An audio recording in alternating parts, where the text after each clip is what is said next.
Chaos Incarna. Anybody else got a Last Will and Testament vibe? Hasbro is full steam on burying D&D alive. How do those talking heads get their job? People like them keep finding IP and ruining the surviving business. Happens with a lot of IP lately, doesn't it?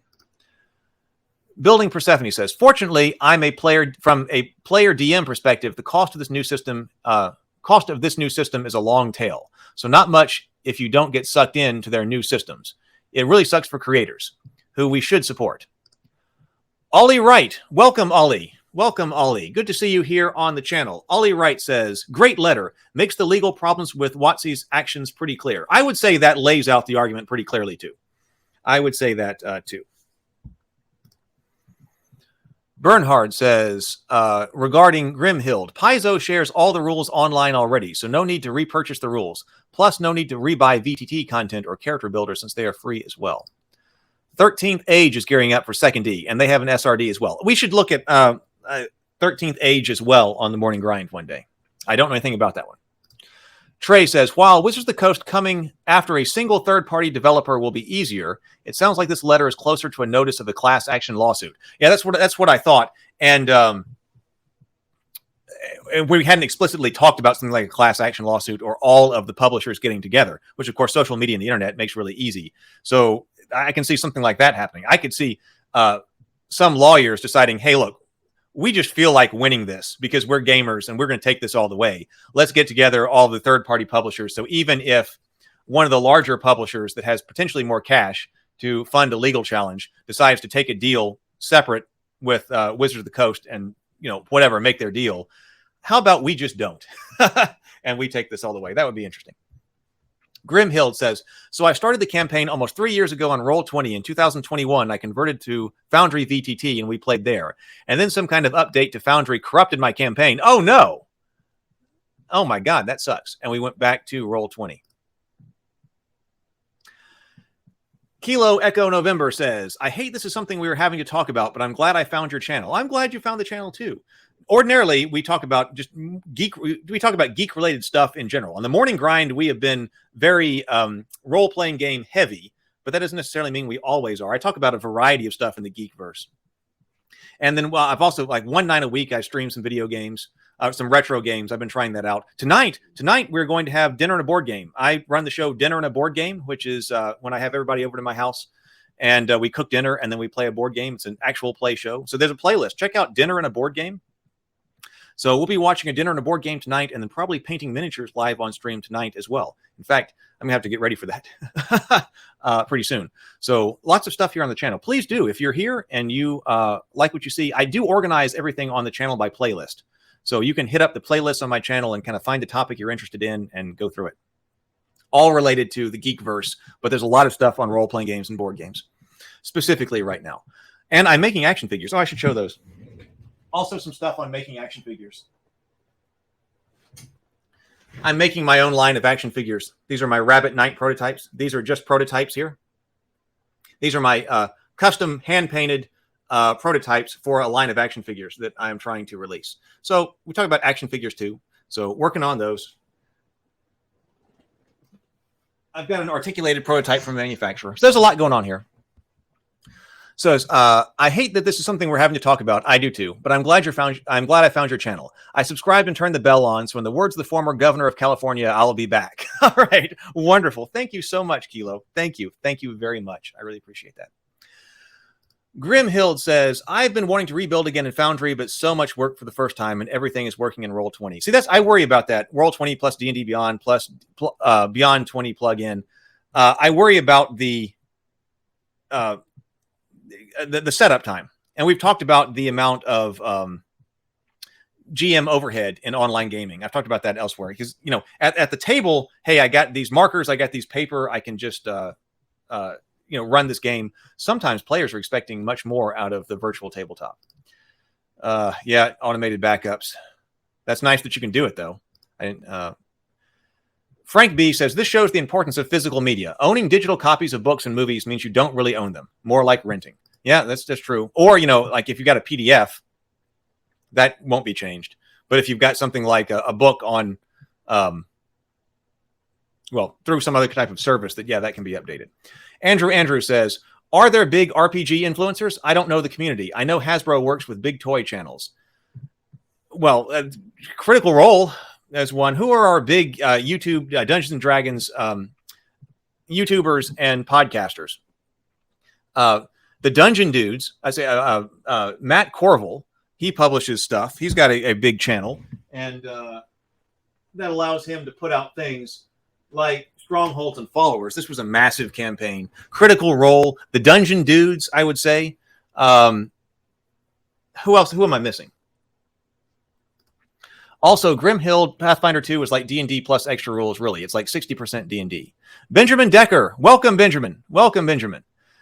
He says, I really don't get it. What's the problem? Just play another game. Most are better than D&D. Finish your campaign. If it takes 10 years, just keep playing with the 5e rule set. I would say that is the... I would say that is a good attitude for people who are playing. It will be different if you're a publisher. Zach says, as players, we can always make our thoughts about OGL known in their next players test, in their next play test as well. The more pushback, the better, in my opinion. Yeah, we can do that as well. Definitely. But you know, if you are a player though, and you are relying and enjoy third party publisher's material, and you're expecting more from that publisher, this would affect you in that way. Pathfinder 1 and Pathfinder 2 in print. I do too. 48 thumbs up. Oh, let me record that. Thank you so much, Trey. So we are now at 48 thumbs up. That is a record here for the morning grind. So if you are here, if you just found us, please do hit the thumbs up. That'd be awesome. Benjamin says, actually, pen and paper RPGs were more exciting before the OGL. Most people played mini games. The OGL made that scene more monoculture. Loved MERP back in the day. I got MERP back here. That was my first RPG. I got a, you've probably seen those, Benjamin. I think you've commented on them.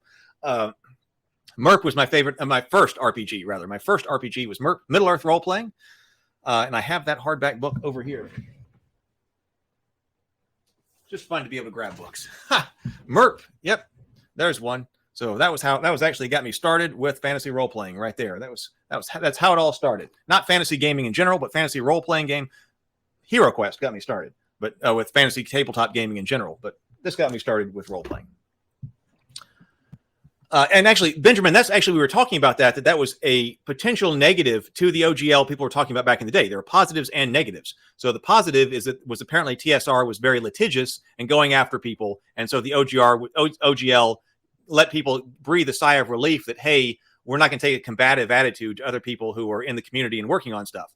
But I do remember what you're talking about right here is that the counter to that counter argument that people worried about was, now, wait a minute, this is going to kill off other systems because other people will want to go and create stuff for Dungeons and Dragons, and other people will be looking for that. So we did talk about that. That was both sides of that coin. So there's undoubtedly been a flowering and explosion of D&D related content. But on the other hand, but people feared that was a way to kneecap and get rid of people from using other systems. In today's world, it seems we have just this absolute explosion of systems that we talk about here on the channel all the time. Elizares, welcome, welcome, welcome. Elizares says, been doom scrolling on Reddit. Oh, doom scrolling, always no good. been doom scrolling Reddit and all the news on this topic. Happy to find a casual chat to keep it light and entertaining. Oh, well, good, excellent. I'm glad. I hope that I bring that, because I don't like on this channel to be needlessly critical or down or whatever. So casual chat on this topic. We can be critical. I like being positive, so we can be critical. But I like this channel to have a positive kind of vibe, because there is so much negativity out there. Even if we're dealing with a subject, I really appreciate your comment here, because even if we're dealing with a subject that we potentially don't like this one right here, and its impact on publishers and things like that, I still want this to be a positive place. Bob World Builder. Oh yeah, Bob World Builder. Bob World Builder is a big D&D channel. Grimhild. Oh yeah, I've been DMing in person since 1981 and still running an 8-year in-person 3.5 game. DMing custom stuff on VTTs is way more work. Yeah. When I'm thinking about online first kinds of stuff for something like the Fated Edge RPG that we're kind of putting together here on this channel, when I'm thinking about online play first, I'm thinking about how do you play, because it's easier to get people together online, but how do you work easily with things like just what's available in Zoom, a digital whiteboard, because you're not having to put together all this stuff. Keith, hey Keith, welcome. Keith says, I'm not sure if this was mentioned already, late to the show, but I'm wondering if D&D Beyond was a reaction to possibly D&D Beyond was a reaction to possible slumping sales during the pandemic due to people not being able to play in person. It could be. Are you talking about the reaction being to purchase D&D Beyond? It could have been. I know there was a lot of, the pandemic changed so much, but tabletop RPGs as well. So that could have been what got them. They might have been thinking about it before that. And actually, one of the theories is they were thinking about that in terms of D&D Beyond is potentially a potential competitor, a Paizo-like competitor to being able to create their own system. Paul Lofty, welcome, Paul. Good to see you, Paul. Welcome. Paul says, coming in late, but the royalties are for your revenue of products that contain the OGL. You could split your products, so a $40 book with a $1 OGL companion add-on. Well, you could do that. And actually, I've been thinking on this channel, and we've been talking about that a lot more about game worlds that are usable in more than one system, which is something that I don't have. Trey was talking about, Trey in the chat, Trey G, was talking about systems that have more, or game worlds and IPs that have more than one system. But, I was looking at my shelf back here, which is, not comprehensive, but is extensive. And I don't see as many things here that have multiple systems in them or support for multiple systems. But I'm kind of thinking I like that. So you could do your world book, and then here's just, if you want the OGL stuff, if you want to be able to use that material, it's an add-on for $1. Right. Yeah, it seems like you could do that. And then support more systems for any different IP. Because I don't understand why one IP has to be tied, or one world has to be tied to a certain rule set. I do like it when rule sets support the way that you're supposed to experience the world. Or let me revise. I like rule sets that support the way that you should be or could experience the world. I like that. But, it occurred to me that in different fantasy worlds, different people are going to see different things in it and are going to want to experience it in different ways. Like if we were all writing about what's the experience that needs to be in Middle Earth, we might all identify different things, different experiences that we want, right? Oh, well, I really like this about Middle Earth. When I'm thinking about being in Middle Earth and experiencing it, it would be, these kinds of things I'd focus on. Somebody else might go read the exact same source material and go, oh, well, gee, in order to experience it, I would focus on these different things. And different rule systems may cater to both of those.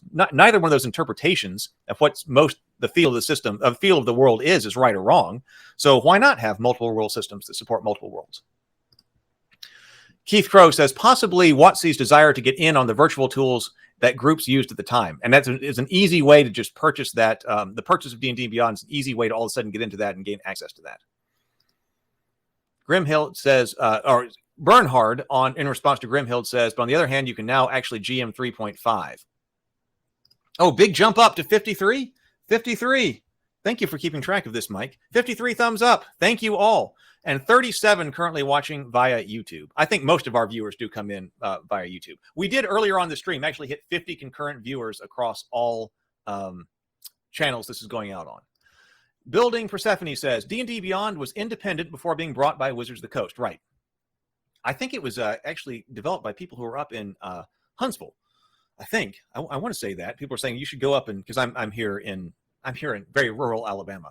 But that I should go up and see or get to know the people who created that. They were up in Huntsville. I think that was the case. So D&D Beyond was independent before being bought by Wizards of the Coast. If anything, it was a response to more webcam remote play and digital tool sets for tracking at table games. Right. Yeah. So the construction of D&D Beyond wasn't a response to the pandemic. That would existed before, because we were using D&D Beyond before the pandemic. But the purchase of it could have at least been in part motivated by that. Stray says, what an epic stream. It is. I'm wondering now if I'm going for not only the record for the morning grind, which we have long surpassed, but also the longest live stream that I've done, which was not my intention when I started this. But how long was that after party? Once we were watching The Cultist. The Cultist, by the way, you can also check out on the stream, on this channel. The Cultist is the live show. It's not live. It's a scripted show. It's our comedy web show about Lovecraftian cultists who just want to worship Cthulhu in a world full of people who don't understand. And they actually play Dungeons and Dragons in the cultists. So if you check out this channel, my the live web show, not the live, the comedy web show that we've been doing is called The Cultists. And so one of the after parties with the cast and crew of The Cultists went to 4 hours and something. I don't remember what it was. So Mike Hansford says, amen. Oh, I don't know what Building Persephone said. I haven't got that here, but thank you. Frank B says, WotC has been actively trying to kill off other systems since the 90s. See, that was the argument against the OGL. That is this an attempt to kill other systems? Not at that time. Not at that time. Other publishers, because other publishers would be making D&D stuff, D&D compatible stuff, and that would kill other systems. And I remember the concern about becoming monolithic with systems. Now, I don't think that's happened because we've got like, how are they going to kill off other systems? I mean, there are gobs of them now. They're everywhere. we got more systems than we can ever play. Grimhild says, Roll20 and Beyond D&D made Wizards of the Coast so much more money during the pandemic. I think Wizards of the Coast and Hasbro think that level of revenue and growth is sustainable. I think Wizards of the Coast is wrong. Well, that's interesting.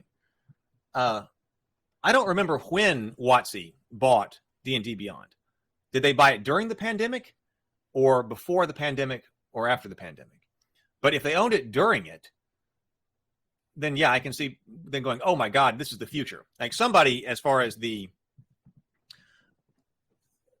there was thinking in leadership, yeah, oh my God, this is the future. But if you're looking just at the pandemic, yeah, the pandemic itself is not representative. Yep, support #OpenRPG. Frank B says, system agnostic settings are pretty cool. I like the idea of keeping rule books and world books separate. I do too, in general. Maybe we publish things in both ways, but actually, this is a really small pet peeve of mine. But it is kind of one. This is way down on my list of concerns, but it is one of my concerns, and that has to do with table aesthetics. And that's a disadvantage. It's like low on the list. I'm not saying this is a major concern, but if I want to play, for instance, in Middle-earth, and I spent a lot of time years ago putting together a Middle-earth world book for GURPS 5th edition, and maybe one day I get that material back out and we see what we can do with it. Although it was probably on a computer. It was a computer from decades ago, so I might not have access to it all. But I spent a lot of time making a Middle-earth adaptation for GURPS. I prefer, however, if we're playing in Middle-earth, all of a sudden I've got this generic rule book on the table, which kind of breaks the aesthetic of the table. I do prefer having something like, and this is Decipher's, like this was the first, no, this is not the first Middle-earth game I had because that's MERP, obviously. But I remember when this one came out from Decipher right here, one of the reasons that I did like it is because it uses so many stills and imagery from the Fellowship of the Ring. And so you are actually in the Middle-earth aesthetic with your book at the table. And when you're referencing your book, you don't have to look at something that's got like space aliens and robots in it like you do with GURPS or Fate or something like that when it's at your table. Like I said, that's down low on the list of things. But to me, it is a thing. So if I were going to create a setting book and I knew that I wanted this particular rule book, I think I would be inclined to make sure that it had everything in it that you needed to reference, so you wouldn't have to reference the generic book and break that aesthetic. It's a minor thing.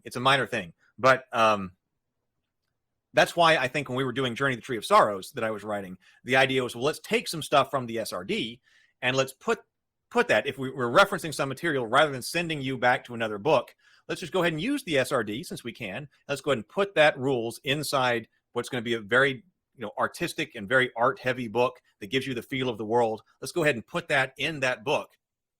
That way you can stay in your book aesthetic. System rules should support setting lore and verisimilitude. I know this word, verisimilitude. Verisimilitude. There we go. Verisimilitude. I agree. I completely agree, actually. So connecting, for me personally, when I'm in control of everything, connecting the system and the rules to the lore and what it's trying to say is very important. but with that caveat that I was saying, that other people may interpret system or settings, that people may interpret settings differently and be expecting different things out of settings. And so there may be, so there's not one viable setting, not one be all end all rule system for each setting.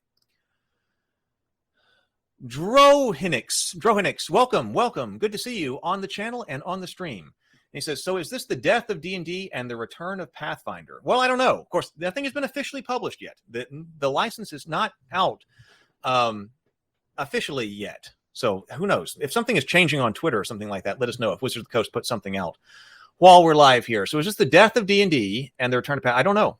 But there are a lot more options now. There's a lot more action. There's a lot more options. Rhino says you usually have only one IP in a rule set because of licenses of the IP is usually exclusive. Probably so. Well, right. Yeah, you're saying that the license of the IP itself is usually exclusive to a publisher, right? And then the publisher may have its game system that it likes to develop for. So typically, you're right. You don't have multiple publishers with the same rights to the IP. If you had that situation, then you would have multiple books, and each publisher would put out that IP using their in-house system or their other system, right? Or some other system, right? And it's a lot of trouble to lay out books and things like that. So even if you were the publisher, the RPG publisher with the exclusive right to an IP, and you've got your rule system that you are most familiar with, and laying out a book and whole design of a book is a lot of work, it makes sense that you just do that once. David62 says, Thieves World back in the day supported multiple game systems. I don't know that one. Thieves World supported multiple systems. I feel like I didn't think I was a person who needed to hit certain, or felt like I needed to hit certain marks in the live stream, but I want to keep going for a little while because this has been the live stream with the most thumbs up and the most concurrent watchers ever. And so I might as well make it the longest live stream that's gone on. If we make it, then I'll do a shot of tequila. I tell you what, if we do that, I don't know how long the other live stream was, but if I make it to 5 hours, that's as long as I can go. But if I make it to 5 hours, I'll do a shot of tequila.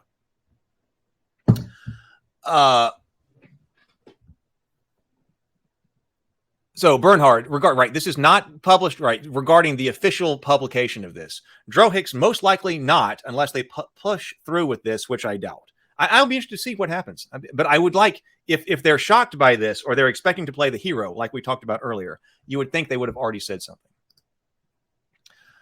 Drohix, Pathfinder uses the OGL, so they're hooped too. Drohix says, Bernhard, don't get me wrong. I've never stopped using Pathfinder, but 5e was better for new players.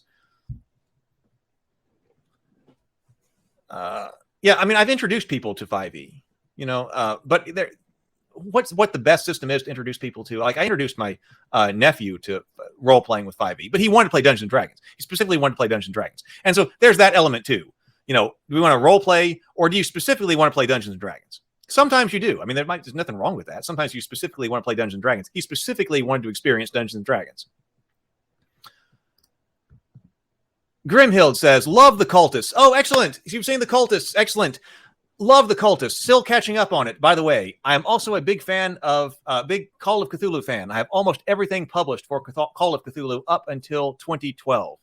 I need more Call of Cthulhu stuff. And I don't, and I'm not as familiar with it as it should be. Oh, but the Call of Cthulhu starter set is sitting over there in the to be unboxed and analyzed stack for the morning grind. So that's in the immediate stack over there to look at the Call of Cthulhu. And I'm glad somebody here has watched the Cultists who is coming in new. So yes, that's this. I co-wrote, created, and produced the Cultist. In the season 2, I played a cultist of Nyarlathotep called Steve, who is homeless in the park. So definitely, please do check out the Cultists. So no, Grimhild says Wizard of the Coast bought it last summer. Okay, so it was kind of after pandemic. So kind of after pandemic numbers. They may have been looking at the numbers and going, okay, that's what we got to get then. Rhino Watcher says, if you are using D&D to make a video, that means you might get a call from a lawyer to report income if you say D&D or specific spell names on the cultists. We will see. We will see. Jose says they bought. But what you're saying here, like, you can still certainly there's no do reviews of books and things like that, because like using D&D to make a video. What exactly does that mean? Using D&D to make a video. But certainly you can still do it on like in the context of reviewing books and things like that, and reviewing D&D. I mean, that's reviewing stuff. But on the other hand, I can see people deciding to stream other things than D&D. I want to do I've got dinner and a board game, which is board games and having dinner. But I also do want to develop just an RPG stream where we play RPGs. But we'll probably play other things. I never thought about it being specifically Dungeons and Dragons focused anyway, because we talk about so many different systems here on this channel anyway. Maybe another great way to get words about different systems out. Jose says they bought in April of 2022. So it may have been a reaction to the numbers of the pandemic. Grimhild says, but Wizards of the Coast got royalty percentage of the sales of their products on D&D Beyond and Roll20. Yeah, right, exactly. That's what I was saying. So it may be a reaction to that. Well, look at what's been happening over here. We got to buy that. But not the subscription fees. Wizards of the Coast wants a bigger piece of the pie, so they bought D&D Beyond and are making their own VTT. Yeah, so they were seeing all of that revenue coming in and going, gee, how much more could we have if we actually owned this and this was ourselves, based on pandemic numbers? Seems to make sense. Andrew says, to help your pet peeve, they can make a line of book covers that come with world books. That way you can put a specific cover on to match your game. Excellent idea. So at least for the cover here, if you're playing Middle Earth, we should just have a book cover that can go on the GURPS box or book, or the Fate book or something like that, or the Savage World book. And that way the book, at least when closed, does not disrupt table aesthetics. David62, I had that lore book. You're talking about the Decipher book? I think I was the very first person. In fact, no, I know. I was the very first person to ever review this book on Amazon. I got this book. I tore into it. I was so happy about it. This was when the Lord of the Rings mania, because of the release of the books, the films, the Peter Jackson trilogy, was at its height. And I was so enthusiastic. I mean, I have loved Lord of the Rings ever since I was a kid. We have a tradition in my family that before you are old enough to read The Hobbit, you have The Hobbit read to you. So you can still understand, when you're old enough to understand The Hobbit, but you're not quite old enough to read it yet, you get The Hobbit read to you. And I've been continuing that tradition with my nephews. So I've been a huge Lord of the Rings fan forever, like all my life. But of course, this was right in the mania because the movies were being released, and this came out, and I was the first person to ever review this on Amazon. And I spent a lot of time back in the day on the Decipher forums about this RPG. Sarah. Nah, Pathfinder will be sued to annihilation. I hope not. Frank B says, I wonder how many systems have been used for Conan. I know it's been a lot. Yeah, now, that's right. Through time, you can end up with a whole bunch of different systems for an IP. And in fact, I was just seeing, we went over the Conan 2D20 system by, how do you pronounce that? Modifius? I believe Modifius Publishing on the Morning Grind, like 3 or 4, well, maybe last week we were looking at Conan, but they were telling me that people in the stream were saying that they were about to lose the license to Conan. So there probably have been a lot of different Conan systems, interpretations of Conan in different systems. And Modifius's 2D20 system was the latest one. But then I saw on Twitter where they tweeted out that December 31st of last year was the last day that they would be publishing and had the license to Conan. So now it's going someplace else. Conan, the history of the Conan IP, especially recent history of the Conan IP, is an interesting one. So I don't know what happens to it now as far as our tabletop games goes, but Modifius has lost that license, so now it will go to somebody else. And I guess it'll be developed for a new system. So we'll have to see. I don't know what's happening to it. Andrew says, very good choice of tequila. Actually, I got this for Christmas. So this is a good choice. I thought this was a good tequila because I did get this for Christmas. So Christmas gift. I am... Grimhild says, super sticker. Oh, thank you so much for sending a super sticker. Thank you so much. $5 super sticker from Grimhild. Thank you so much. I really appreciate that very much. Mike Clifford says, 55 thumbs up. Let's put that down here. 55 thumbs up. That is the new record. We are blowing past the record. So Troy Williams, welcome, Troy. Troy says, this is not the end of D&D. Just the start of something. It's the, the end of everything is the start of something. I'm honestly, this is the end of D&D. We'll see what happens. Like I said, nothing official yet. We'll see. They bought D&D in April, but it took 6 months to, I guess, but even the end of one thing is the start of something else. Nolan Persephone says, they bought D&D in April, but it took 6 months to negotiate the sale. Yeah, those things are not easy. I can believe that. I love the Decipher LOT. I love the Decipher LOTR. Interlight says, I need to get another hard copy. I sold mine like an idiot. You know, I had the great purge of RPGs when I decided, hey, I'm never going to be gaming again many, many years ago, and I sold a bunch of stuff.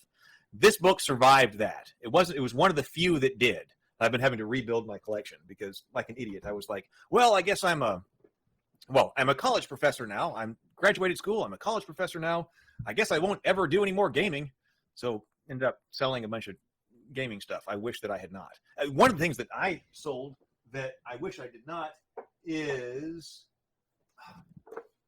I had a hard copy of GURP Space, and I rebought the soft copy, but I really need a hard copy of GURP Space. We're going to get into GURP Space on one of the morning grind. If you have never gotten into this book you could like learn not aerodynamics, but spacecraft dynamics from GURPS Space. This book, if you're looking for a crunchy system, is this one right here. And I wish I still had my hard copy. I've got to find one. I got the softback copy now. I'm gonna have to find that. Fair use is free speech, so a review of D&D is fair use. The cultist might get into trouble because you are making a story using WotC's IP and trademarks. Your tagline for season 2 was D&D playing cultist. Yeah. Absolutely. Could be. We will see. Benjamin says, same tradition in my house. Yes. So regarding The Hobbit being read, I love that tradition. That is a fantastic tradition. Oh, and Andrew says, I had The Hobbit read to me as a child as well. So lots of people have this happen. I think that's a great tradition. I think that's a fantastic tradition for getting new people into fantasy. I mean, it's highly influential on me. Decipher also made the LOTR CCG, which I did not have, the customizable card game. I did not have the customizable card game, right?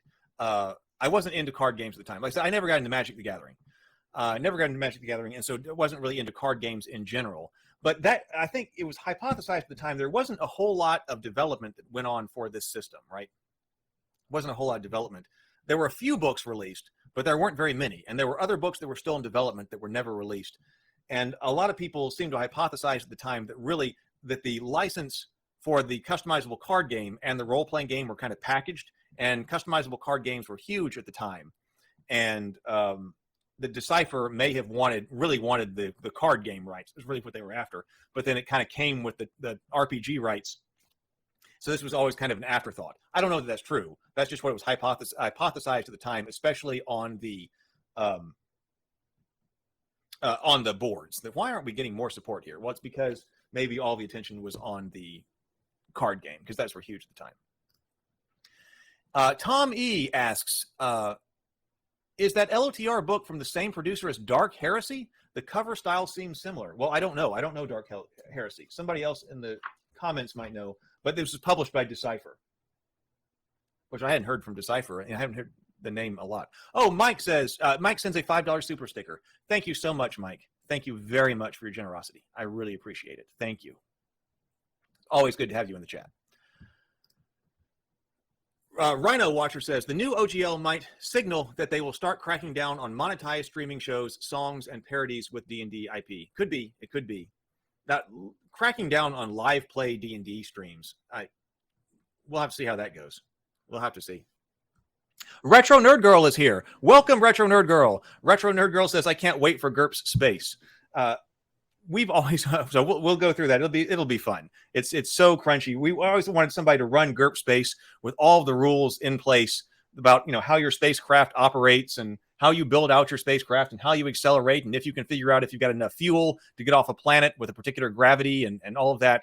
And the DM GM who really knows that system, and the players are like, well, I tell you what, let's do X or Y. And the game master's like, whoa, you're doing what? Hang on, wait a minute. Don't you know what that's going to do to the structural integrity of the hull of your spacecraft? Hold on, let's get out the quadratic equations and see exactly what happens to you. That would be fun. Probably too much for a narrative style game. But hey, everybody, also make sure you check out Retro Nerd Girl's channel. Retro Nerd Girl does reviews of movies and TV shows and stuff in the popular culture, but also retro stuff. So definitely check out retro movies and TV and things like that. So please do check out and subscribe to her channel. She does great work too. Building Persephone says, gotta go, Heath, but love that you unlocked a new achievement. Enjoy your tequila, well deserved. New sub. Thank you so much. Thank you so much. Yeah, I am running out of steam, but I got to go for 10 more minutes. That'll be 5 hours, and then we'll do a shot at tequila. Thank you so much for being here, Building Persephone. I really appreciate all of the commentary that you put in the comments and extending the conversation. I mean, everybody here, the comments here have been fantastic. That's what gives me energy and drives me on. The conversation and the dialogue here. That's why I've been keeping going, because the conversation has been so great. So I really appreciate everybody who's being here. Access Your Inner Light says, The Hobbit was read to me as a child too, but The Lord of the Rings I couldn't get until I read it myself. Yeah, we read that ourselves too. I remember, I don't think you've ever tried to read The Lord of the Rings to people or to children. So it's kind of one of those things where when you're old enough to understand it, you get The Hobbit read to you, and then a little while later you read The Hobbit yourself, and then a little while later you get The Lord of the Rings. Grimfield says, Ryan, do you think that the pantomimes phrase in OT 1.1 will be used against live streams DnD games? That's interesting. We were still wondering, we never actually came up with a definitive reason why pantomimes were specifically called out. But I wonder, but you're right, it could have something to do with live streams. It could. Benjamin Baker says there were some really nice map sets for the Cypher's LOTR game. Just found them at my parents' house over the holidays. Yes, there were. And let me tell you, that's one of the things that I wish I had been able to purchase. For some reason, I didn't get them. I don't think I had that money at the time. I was in college at the time. So I remember seeing the map sets, because the map sets were actually based on the maps for the films, right? Those were really nice. And they even sold a collector's edition of them that were not folded. The standard edition did come folded in a box, and then there was a collector's edition that came rolled, so you didn't have the creases. And I saw that, and I was like, "Oh my God, I would really like to have those," but they were more than I could pay at the time.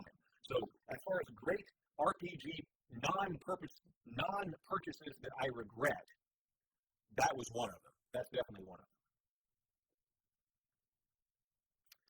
Access Your Inner Light says, no, Dark Heresy was Games Workshop. Okay, so now we've got clarification on that. Rhino Watcher says, from an IP law standpoint, you are violating copyright if you read a book and record it to sell. So monetized live streams could fall in that category, as well as we mentioned in reference to Critical Role before. If you record a book, and if you read a book and record to sell, right? Okay, if you're creating an audiobook, but can somebody stop you from playing a game online? Now, you might end up reading off like a spell description, but is that enough? Can you stop somebody from playing your game online publicly? If you're doing like a Zoom call, and you're just privately playing across Zoom and you're playing Dungeons and Dragons. Okay, that's one thing. But if you are publicly streaming a game of any kind, can somebody stop you? What about video games? Like, video game publishers don't come after video game streamers, right? You can just stream your video game, right?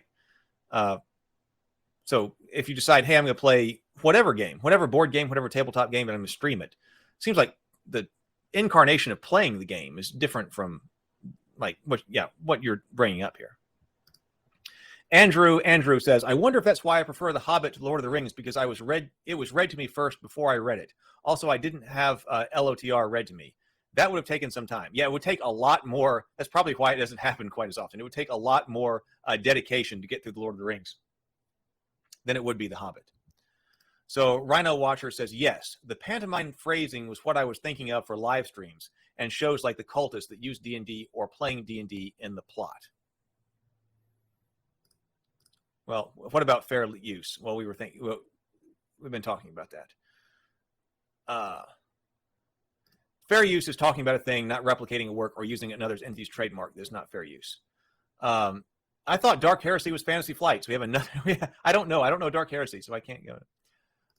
So Nintendo goes after it? Really? Nintendo goes after live streaming video games? I did not know that. If you live stream a Nintendo game, Nintendo comes after you? That's interesting. I mean, it seems like video game streaming is a huge thing, right? I mean, obviously. GM Hill says, if you're publicly streaming D&D live play, then under their OGL 1.1, WotC may own your content.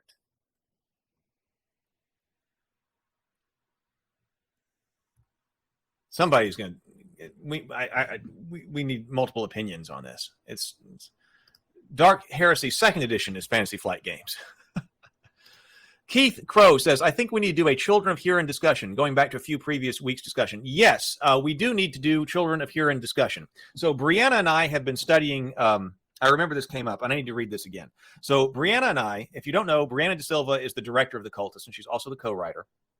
And so on the after parties, we do discussion of, at the Cultist after parties, we do discussion of not only the show, but other topics. And she and I are both very interested in writing story arcs about corruption, when a hero is corrupted, or also corruption or the fall, the arc of the fall. Now, actually, we've distinguished between corruption and the fall. So we were studying different corruption arcs, and there is a YouTube video about that I've got on the channel. It's Anakin Skywalker's corruption arc, or arc of the fall doesn't make sense. It's something like that. It's about Anakin Skywalker. If you go to my channel, you can search and find it. And I was talking with Brianna specifically about that. We studied that arc, Anakin's arc, as far as corruption, and Brianna had a lot to say about it. And I believe it was Keith, I believe it was you who brought up the Children of Huron has another arc in it that we should study.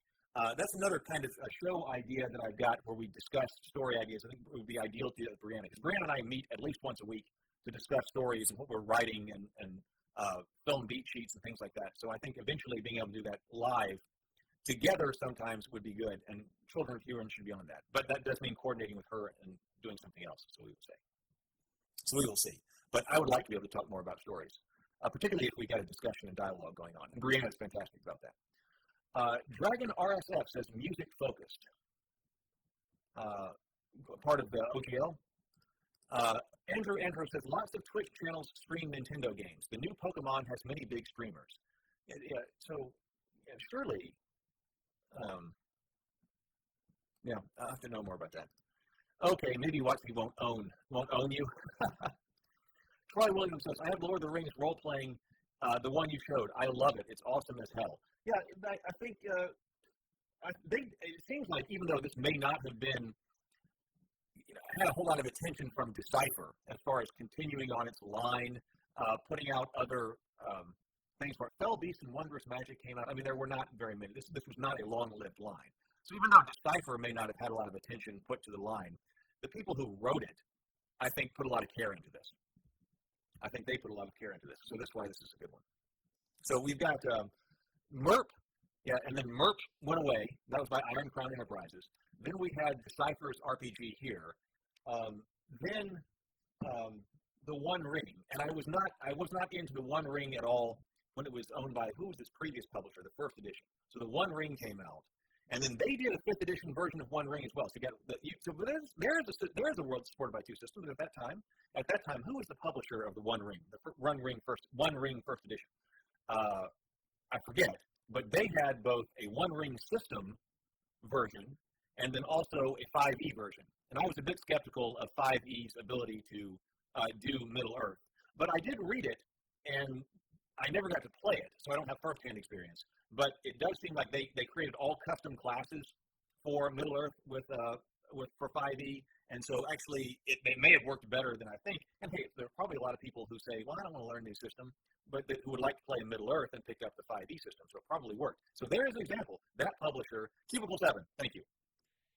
Splinkrent, thank you. Cubicle 7 was running that, and I have no idea why they lost that. I remember at the time when Cubicle 7 had lost the Lord of the Rings license, people were wondering why, and I thought that it was possibly because they were going to give it to Wizards of the Coast, because Amazon's Rings of Power series was coming out, So they were probably reshuffling all the licenses, and I thought that Wizards of the Coast was about to get it. But then Free League got it, and Free League has brought out the One Ring RPG second edition, which I was surprised that happened. And I've covered the One Ring RPG on this channel. I haven't gotten to play it yet, but we went through the starter box here, and this is the first time I've gotten into the One Ring, and I did like what I had been seeing. I would like an opportunity to play it. So all the different iterations of Middle Earth wargaming. Okay. So Grimhild says, okay, maybe WotC won't own you. Maybe WotC will just have an irrevocable license to use it without permission, just like other stuff they shall. They also might be able to shut it down and live play that violates their morality codes. Well, now that's an interesting aspect of that too. What if you're playing something in your game that they don't like? Troy says, oh, hell, I have the Stargate as one and more. I don't have the Stargate RPG. Benjamin Decker says, I read LOTR to my 8-year-old daughter. Oh, so you took the commitment. Nice. It was quite a challenge, but she really loved it. The best and worst was the singing all the songs. That can be the best, but also frequently the worst part. When you're have to sing the songs, if you're reading it out loud and then you get to the singing and you're like, well, now I've got to sing. And, that's one of the things that we've hit 5 hours. So we'll do a shot of tequila here in just a moment. But that's one of the things that people are surprised about if they only know the movies. All of the singing in Lord of the Rings. Someone who has just seen the movies and then somebody will be talking about the books and there's like, yeah, I did all this, but then I couldn't get over all the singing. And I've had people who just know the movies who are like, the singing? And they're like, yeah, in the books, they sing all the time. Whenever they're going someplace, they're singing. And then it makes it sound like Lord of the Rings is like a musical or something. And it's not quite that. But yes, the amount of singing there is in the books is substantial. Wizards of the Coast did make a Lord of the Rings version of Magic the Gathering. It's kind of controversial since they changed the skin color of Aragorn. Oh, I remember you saying that. I believe it was you, Interlight, saying there is going to be a Magic the Gathering Lord of the Rings. Is that already out? I completely missed that. Like I said, I'm not following Magic the Gathering anyway, really. So they did get something. Maybe that had to do with it. Maybe, well, this is a theory, speculation, that if it were the case that the card game rights and the tabletop RPG rights were kind of bundled, maybe Cubicle 7 had them both. And so they had to pull that back. And then in order to license out maybe the card game stuff to Wizards of the Coast, if they are doing Lord of the Rings, Magic the Gathering, and then giving Free League the ability to continue with an RPG, maybe, I don't know. Splendkrent says, really good system for Middle Earth. I agree. Rhino says, generally, most third-party content 5e stuff calls it 5e compatible because they cannot use D&D as is an own trademark. Technically, Wizards of the Coast does not call their game 5e officially, not a trademark. Yes, right. So you always see people say stuff like compatible with 5e or the world's most popular RPG. Guitar Guy Nick says, have you ever seen the Avatar TTRPG mechanics force players to RP in meaningful ways? It's really good. I have not. I have not seen anything about the Avatar tabletop RPG.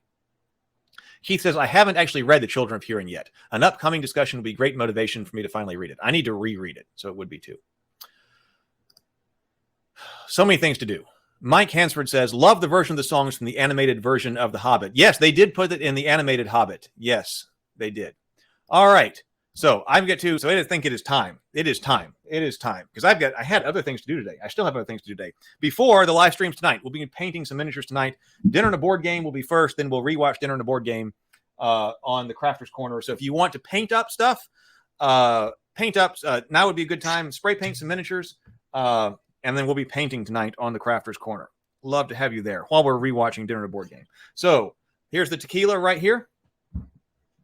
We are celebrating 3 things then. First of all, the longest live stream that I have ever done.